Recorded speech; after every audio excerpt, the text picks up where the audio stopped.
Yo, it's your boy Burnard, and welcome to another episode of the Angry Blerd podcast, where I'll be discussing everything that has caught my eye this week, and I am on 221 episodes. Good grief. How do I keep going? I don't know. I have my days where I want to quit, but I don't. But, unfortunately, we have to give a rest in peace to David Lynch. So, for those of you who don't know, for some reason, David Lynch was an American filmmaker, TV producer, and musician. He worked on Eraserhead. He directed the first Dune film. He directed The Elephant Man, Blue Velvet, which is actually on Max right now, Twin Peaks, Hotel Room for HBO. He actually brought Twin Peaks back a few years ago for Showtime. Mulholland Drive is a very good movie that stars Naomi Watts and Justin Theroux. His last movie he did was a movie that came out in 2006 called Inland Empire. I don't know much about this one, but it stars Laura Dern, Justin Theroux, Jeremy Irons, Henry Dean Stanton, and those are pretty much like the big names that everyone would know. He also painted, but as far as his music goes, he released 3 studio albums. One was called Blue Bob, Crazy Clown Time, and The Big Dream. And he did collaborative albums. His last one to come out was actually called Cellophane Memories, which came out August of last year. But he actually passed away 5 days before his birthday. He passed away January 15th at the age of 78. And I don't think they gave an actual cause of death. It could have just been brought on from the decline of his health, because he actually got diagnosed with emphysema back in 2020. And he stopped smoking 2 years after he was diagnosed, and he was like, it is what it is, because he said in an interview that he started smoking when he was 8 and that he was reliant on supplemental oxygen for most daily activities, and that he could hardly walk across the room. But I'm pretty sure the wildfires in California possibly had, an additional factor to the decline on his health, because he unfortunately did have to be evacuated from his home, and he passed away in his daughter's home on the 15th of this month. So yeah, a lot of people came out and spoke on his death. Some people who worked with him. Steven Spielberg actually, I believe he casted David Lynch in his most recent movie, The Fabelmans. I'm double checking that right now. Yeah, he actually played John Ford. He said, "Here was one of my heroes, David Lynch, playing one of my heroes. The world is going to miss such an original and unique voice. His films have already stood the test of time, and they always will." Martin Scorsese also wrote a statement, and part of it was, he put images on screen unlike anything I or anybody else had ever seen.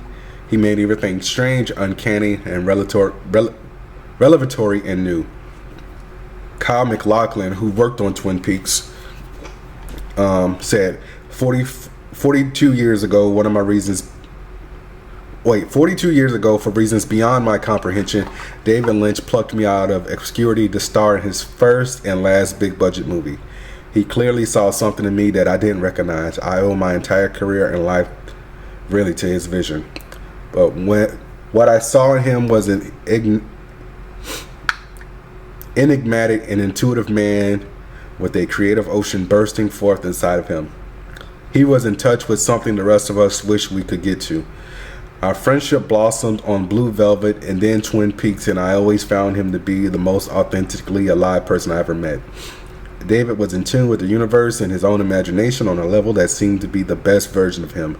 He was not invested in answers, because he understood that questions are the drive that makes us who we are. They are our breath.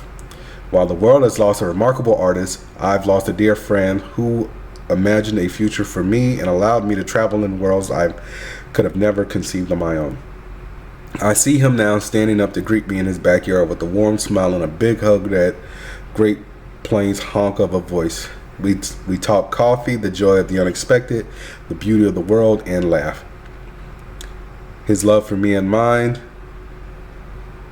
for him came out of cosmic fate of two people who saw the best things about themselves in each other. I will miss him more than the limits of my language can tell and my heart can bear. My world is that much fuller because I knew him, and that much emptier now that he's gone. David, I remain forever changed and forever your Kale. Thank you for everything. Nicolas Cage also made a tribute. He said he was a brave, brilliant, and maverick with a joyful sense of humor. I've never had more fun on a film set than working with David Lynch. He will always be solid gold. Edgar Wright said, what can I say about David Lynch that hasn't already been captured in countless tributes by fans and filmmakers? A director of singular vision defined by his magical style and fascination ambiguities. Though his work is one of a kind, he has inspired many to pick up a camera. James Gunn said, rest in peace, David Lynch. You inspired so many of us. Ron Howard said, rest in peace, David Lynch, a gracious man and fearless artist who followed his heart and soul and proved that radical experimentation could yield unforgettable cinema. Patton Oswalt said, David Lynch, rest in peace, at least. That's what the horse wearing the fez just told me in a dream. If you haven't watched it, check out the original Dune. Mulholland Drive is also a good movie. I never saw Blue Velvet. Twin Peaks was also a good series. Check that out. If you like Wayward Pines from M. Night Shyamalan, you'll like Twin Peaks. It was on for 2 seasons originally, and the mini-series Twin Peaks: The Return was 18 episodes, and that's on Paramount Plus. So check that out. Okay.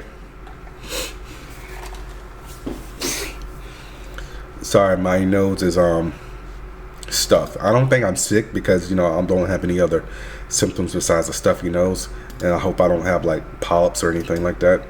Please don't let that be a thing. So my next story, a character I could have sworn died in the MCU about 17 years ago is coming back. Ferran Tahir is reprising his role as Raza in the Vision series. So for those of you who don't remember who Raza is, he was the quote-unquote leader of the 10 Rings who captured Tony Stark, who made the deal with Obadiah Stane in the first Iron Man. And it's like, I could have sworn Stane killed him. So like, if you guys remember the scene where Raza and Obadiah are literally having a confrontation about Raza, not killing Tony Stark. That's when Obadiah first uses those weird paralyzing inhibitors that he used on Tony when he inked the arc reactor out of his chest, and he had a bunch of goons come in and basically murk everybody. I'll put the scene here, but yeah, I could have sworn he was dead. So I'm actually on the Wikipedia right now. So it basically says, meanwhile, the 10 Rings gather the pieces of Stark's prototype suit and meets with Stane, who has been trafficking arms to the 10 Rings and has staged a coup to replace Stark as Stark Industries CEO by hiring the 10 Rings to kill him. He subdues Raza and has him and the rest of the group killed. So, says it on Wikipedia. So, I guess we're going with the Last Skywalker type of situation right now because somehow Raza survived, and that might be the name of the episode. Keyword might be. They said that he's playing the same character, so make that make sense, please. Somebody over at Marvel, just I don't know. Fuck it. Next story, comic book news. So one of my favorite writers who I've met multiple times. How many times have I met Dan?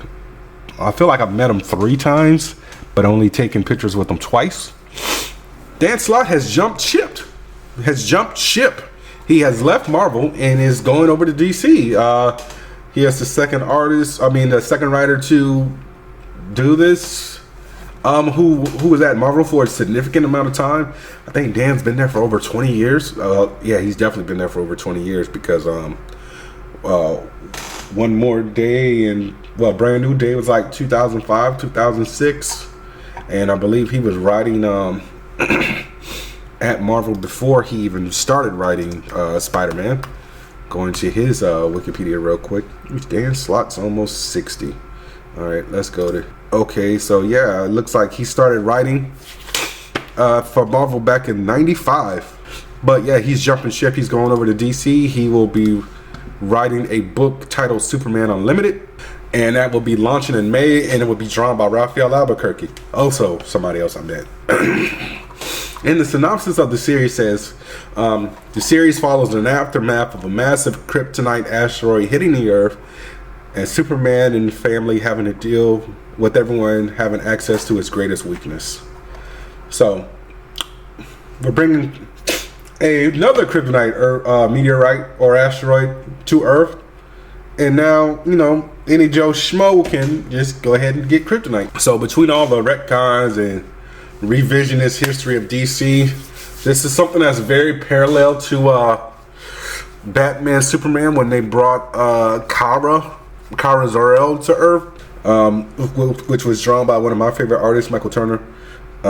They also did an animated movie of it. You can check it out. It's called Superman Batman Apocalypse, where Darkseid is voiced by the late great Andre Braugher from Brooklyn Nine-Nine. But so yeah, I mean, I wonder what the stakes are necessarily going to be. I'm definitely going to read it because I like Dan Slott. I like Raphael Albuquerque. You know, you can't really get too much of Superman unless you're a Snyder bro, because then you're just going to hate everything that isn't, you know, Snyderverse related. And while I'm talking about comics, let's talk about the business of comics. So, Diamond Comics distributors. They are the biggest distributors of all comics. So they are responsible for DC, Image, what the fuck, Top Cow, Boom, Dynamite, Mad Cave. They distribute all their comics to various stores. The main reason I didn't list DC was because about maybe 4, 5, 6 years ago, DC cut ties with them and started distributing their own comics. And that was one of the reasons why, for some odd reason, DC said, nah, we're going to release our comics on Tuesdays. But yeah, they have filed for bankruptcy. And Chuck Parker, who is the president of Diamond, told Business Wire that the unexpected loss of certain exclusive publisher relationships, compounded with the overall contraction in consumer spending, increased inflation, and loss of margin on key print product lines, is the cause for the distributor to restructure its operations and secure the most favorable outcome for all stakeholders. But honestly, I really feel like Diamond has been falling off, especially since the pandemic, because they didn't want to ship out books, and that on brand basically made Marvel and DC basically cancel a lot of books that they weren't able to sell, which was just crazy. Oh, and apparently Marvel stopped using Diamond in 2021. I know DC did, but apparently also by 2024, Image, IDW, and a few other distributors stopped using Diamond. And I get what Diamond was trying to do by keeping their workers safe, but unfortunately, I don't know. It could also be financial reasons. They probably wanted more of the proverbial pie as far as, you know, money goes. So they just said, you know what, fuck y'all, we'll do it on our own. We'll figure it out. But I would have to look to see who still distributes with Diamond, because Marvel's out, DC's out, Image is out, IDW is out. Those are pretty much the big three as far as DC, Marvel, and Image. I think Boom still distributes. Like I said, I would have to look it up. But what can you do? What can you do? Next story is going to simply be this. In a world where, you know, these video game companies are trying to rape our wallets and our pockets and just basically take the shirt off our back by making nothing but live service games. PlayStation, after realizing that nobody wanted to play Concord, said, you know what? We were going to make a live service God of War game, but nah, we ain't going to do that no more. So apparently this game was actually supposed to be done by Ben Studios and was supposed to be developed by Bluepoint. But then, like I said, they said, nah, we good. And I'm glad they did that, because y'all saw that nobody played Concord and y'all shut that down after a week. And how would a live service God of War game even work, honestly? Because even now, I'm trying to think of, I really got to beat Ragnarok. Maybe there's something in there that I'm not seeing, but would you just have like a bunch of Kratos clones going around? Like the Spider-Man The Great Web game would have worked, especially if you had your, especially if you could have made your own Spider-Person. And I think that Insomniac should have kept that one going, but that's just me being biased, because the Spider-Man God of War, they need to make that one make sense, honestly. Because even The Last of Us would have worked. You just have a bunch of NPCs or, you know, creator characters who push the story the same way like you have a random person in like The Division. But I don't know. I'm going to take a break. Y'all can listen to Ad for W. I'm going to go see if I can find some Chloroseptic or something, because my throat is itching and I'm not allergic to anything and I'm home. So it's just like, what the fuck? All right, be right back. This episode is brought to you by W. W gives you focus and energy without the crash and jitters. It has no sugar, fillers, or artificial dyes. Mix 1 packet or scoop into 8 or 12 ounces of water. Stir or shake well. Some powderiness is normal, and it has all the important vitamins. So this has vitamin C, B3, B6, and B12. And it's made from coffee fruit extract. So drink it and go conquer a task, and go to debbie.gg and use my promo code angryblerd10 at checkout to save 10% on your order. That's debbie.gg with promo code angryblerd10. All right, guys, I'm back. Couldn't find any Chloroseptic or anything, so I'm just gonna make some tea, and I'm doing the old school way. Your boy got a kettle, so you might hear it whistle in like 5 minutes or so. So let's lump some movie news together. Scream 7, we got some updates on that as far as the cast goes. So Jasmine Savoy Brown, who was in what 5 and 6, she plays Dewey's, not Dewey, fuck, what's Jamie Kennedy's character's name? Randall? I want to say. Well, anyway, she played his niece. She will be returning for Scream 7. She was also the voice and mocap for Finn, aka the Tinkerer, in Spider-Man Miles Morales. So she will be returning for Scream 7.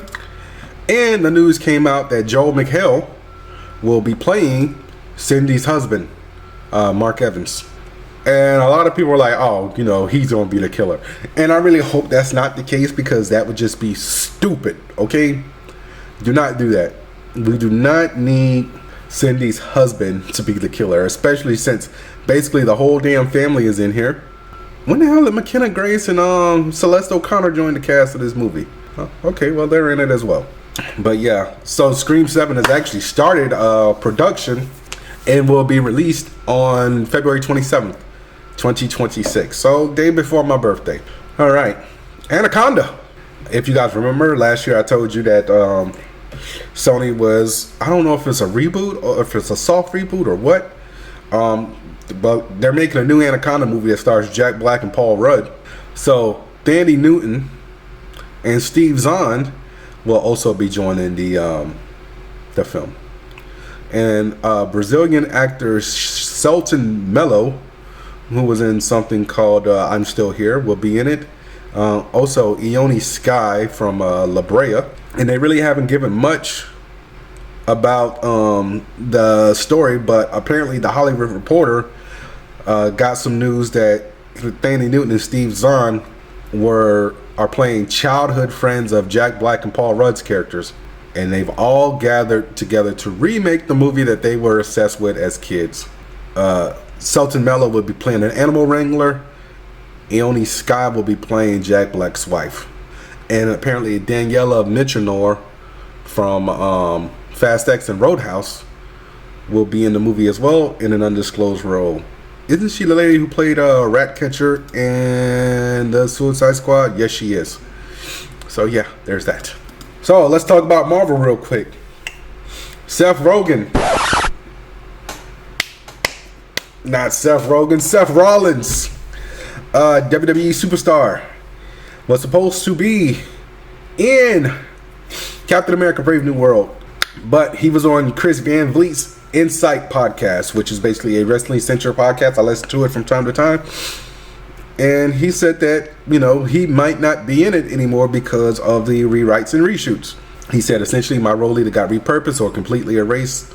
He said that he also auditioned to pop into another role or a potential repurposing of his original part, but neither got panned out. So he said, I will unequivocally say that I'm not in the film. I don't want to be one of those people that waste their time, and I don't want to misinform anybody, but they ended up going in a different direction with it. Marvel knows they've got a finished product that they're hopefully happy with, and hopefully it's hopefully successful. A brand new world will be saying Seth Rollins. Marvel does a good job, and it should be a great one. So I think this would have actually been like his first movie role, because under the reign of Vince McMahon, wrestlers really didn't get to do much outside of WWE. Like Cena was possibly the last one, and like looking at Seth Rollins' filmography right now, there's the Teapot, Sharknado, The Fourth Awakens, The Jetsons in WWE Robo WrestleMania, something called Armed Response. This is a WWE movie that Wesley Snipes did that went straight to VOD. A movie that came out in 2019 called Trouble. Stars Big Sean, Pamela Aldon, and Lucy Hale, and apparently he was in Like a Boss. So yeah, there's that. Be right back. I'm gonna go turn that off.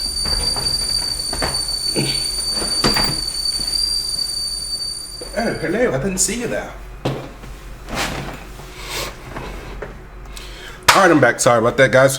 So yeah, unfortunately, it looks like this will not be Seth Rollins' big breakthrough in movies, because apparently Like a Boss came out in 2020 and this movie did not make any money. I forgot this was even a thing. It stars Tiffany Haddish, Rose Byrne, and Selma Hayek.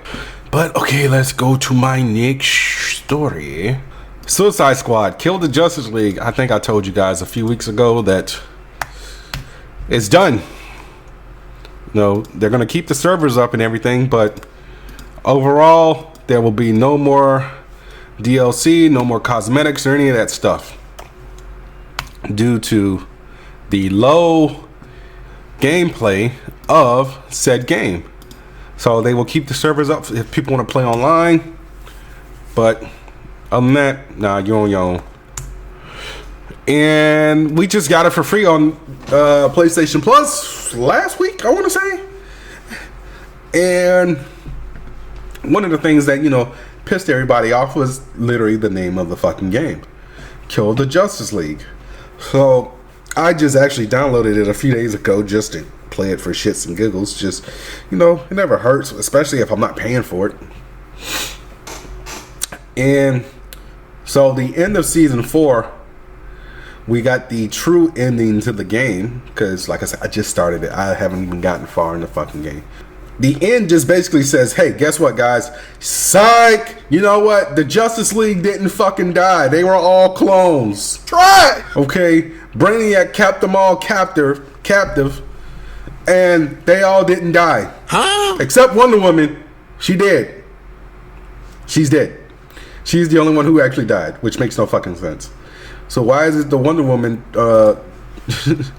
why is it Wonder Woman died, but Batman, Superman, Green Lantern, and Flash still lived? But I was just like, okay, cool, whatever. Another example of fridging. That also might be the name of the episode. I don't know yet.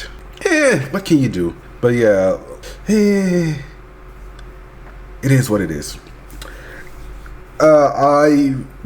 They should have just, if they really wanted this game to make any money, they should have probably just made it free to play like DC Universe Online. And apparently they did 4 seasons after the main story. So they did the season of Joker, season of Freeze, season of Lawless, and the season of Deathstroke. So yeah, there's that. But yeah, I'm over it. Let's talk about the thing that really got there's a lot of stuff that got everybody like, oh shit, we're here now.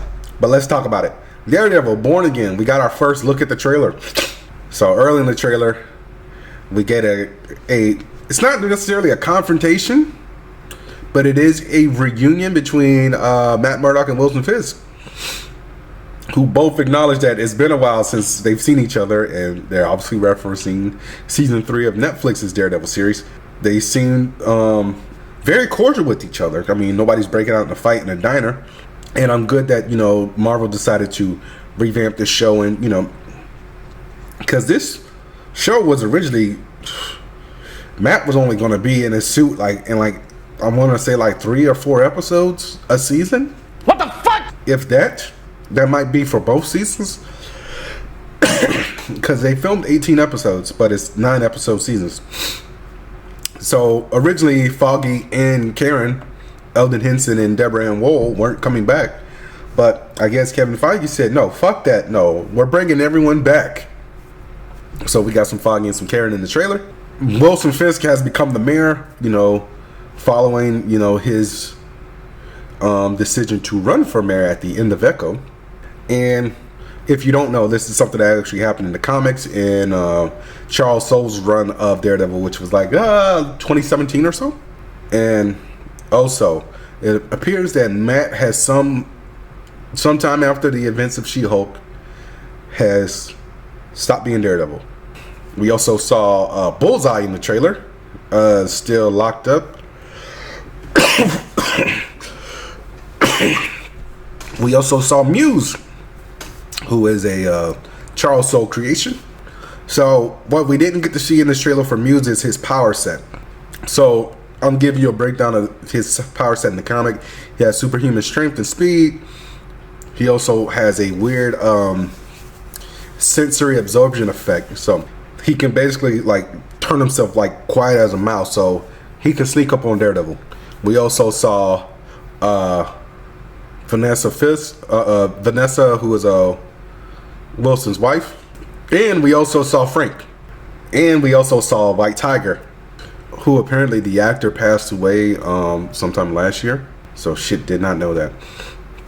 But something is going to bring Matt out of retirement, so we did get to see his various helmets.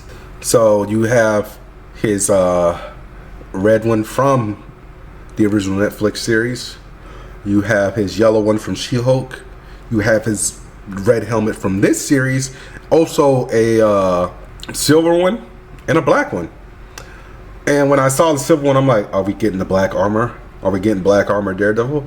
But then when I saw the black one, I'm like, are we getting Shadowland Daredevil? We don't need Shadowland Daredevil just yet. Because if you read Shadowland, basically Matt decided to work with his long-standing enemy, who was also his enemy in the Netflix series, The Hand, to basically protect all of New York. But the Hand used Matt to house their devil, the Beast. And so Matt was possessed, and he was losing his shit. I feel like he killed somebody. I can't remember, because Shadowland was so long ago. But anyway, he went on this whole redemption arc of on some David Carradine and Kung Fu shit, just basically trial up in the US or whatnot. So please don't give us Shadowland Daredevil just yet, please. But Charlie Cox did say that he does plan on sticking around for Daredevil for a while, and he's also revealed some news about a comic that hasn't even been announced yet, that they're working on a Daredevil comic where Matt's old, and he's like, hey, if they can do a Daredevil comic where Matt's 60, I'll still be doing it. So looks like Charlie's in for the long run. All right, next bit of news. This is going to be a little blurb because not much has been given on said product. The Switch 2 was officially announced by Nintendo. We didn't get to see much besides a 2-minute trailer, which I'm going to watch right now and react to it in real time. So they show us the old Switch, They show the Joy-Cons coming off, the screen getting bigger,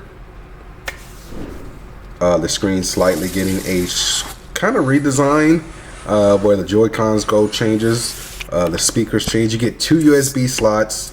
The buttons are still the same at the top. You get a USB slot on top. The kickstand now is more of a U-shaped kickstand, and it extends pretty much all the way to its back.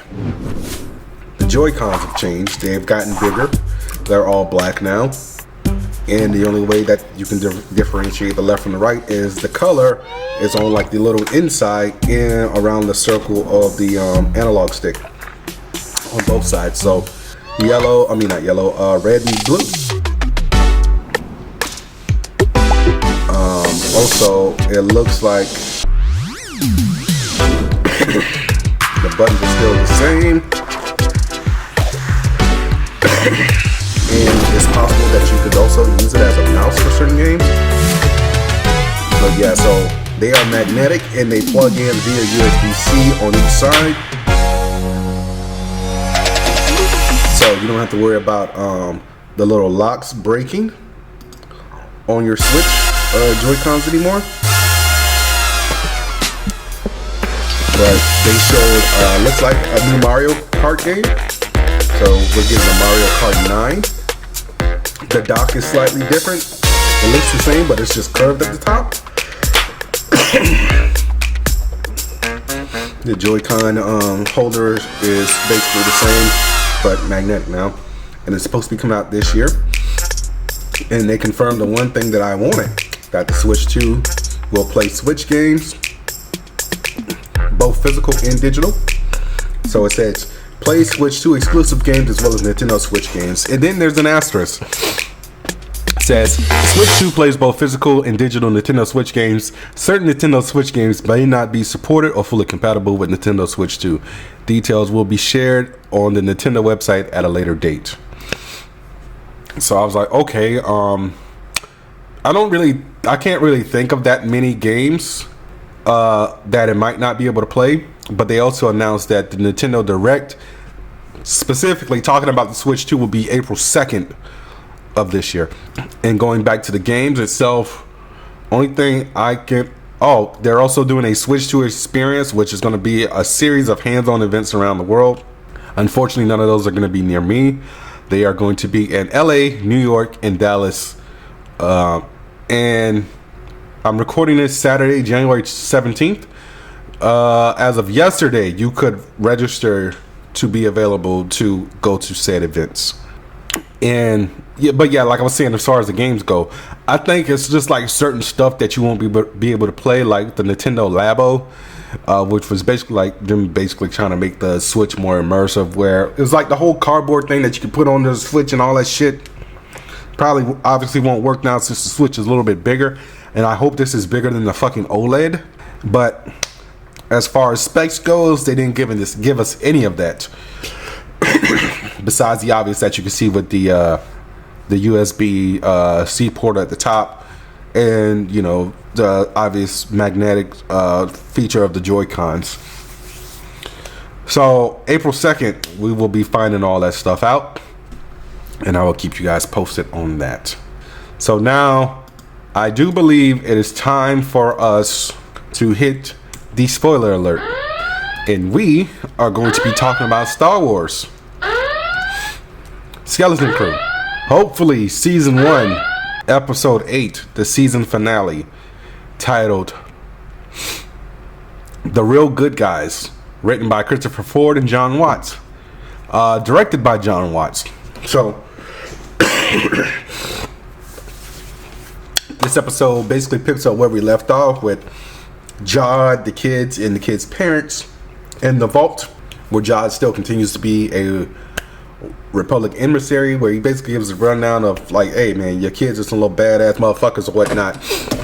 And so he orders Wim, Neil, and KB to be confined to their quarters while he takes Fern and her mother Farah to meet the supervisor.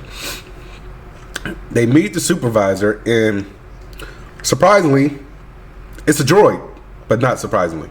The supervisor's like, yo man, you full of shit. So What are you lying about? Are you lying about being a Republic emissary, or are you lying about being a Jedi? Because guess what? I know about Order 66, bitch.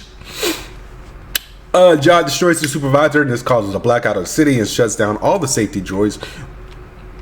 And Wynn is trying to communicate with Neil about, hey, we gotta go save Fern, to Neil, and Neil's like, bruh, what can we do? I'm just chilling in my bubble bath. As soon as everything shuts down, Wynn tells his father Wendell everything that's going on, that, you know, Jod isn't really a Jedi or Republic emissary. He's a pirate, and he's here to steal the treasure. Wendell, Neil, and KB all race to the Anaconda, where they're trying to get the ship off of the ground so they can actually reach out for help. But it's locked in place, and they come up with a plan to distract Jod so Wendell can restore power to the locking mechanism that has it in place. And KB says she can fly the ship to, you know, get it above the barrier. Wynn goes back to the office and tries to create a distraction of Jod while his father, you know, gets ready to turn everything back on. Jod also informs the pirates to land so they can basically enslave everybody.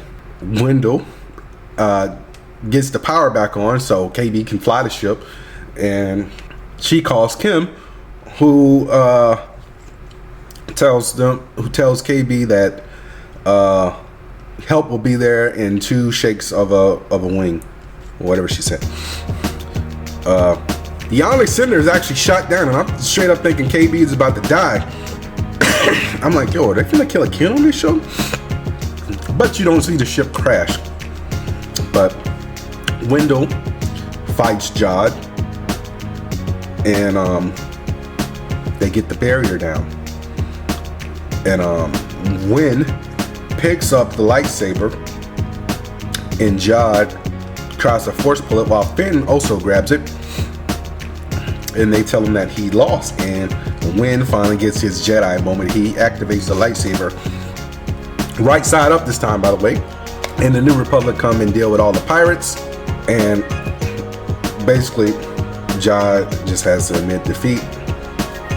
Everybody runs to the Anaconda to find KB is still alive, as well as SM-33, and that's it. I'm like, how would you just end on that? I mean, I get it, because they don't know if they're being renewed or not, and this is something that all TV shows should do.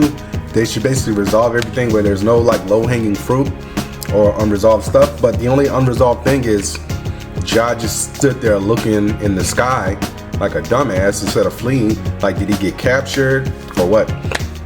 I think Jaleel White died. I don't know, but I enjoyed the episode. I especially like the end where Wynn is looking up in the sky as amazement.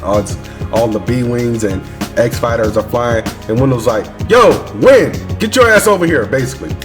He had enough sightseeing for a lifetime. And it fades to black. So, like I said, this year I am no longer grading shit on a 1 to 10 scale. It's just straight 1 to 5 from here on out. And just like last week's season finale of Creature Commandos, this just left me with a lot of questions as far as like the resolution of Jod. Did Jaleel White actually go down the ship? Did he bail out? What's going to happen with the future of Atten? Does everyone know like it's a real place now or what?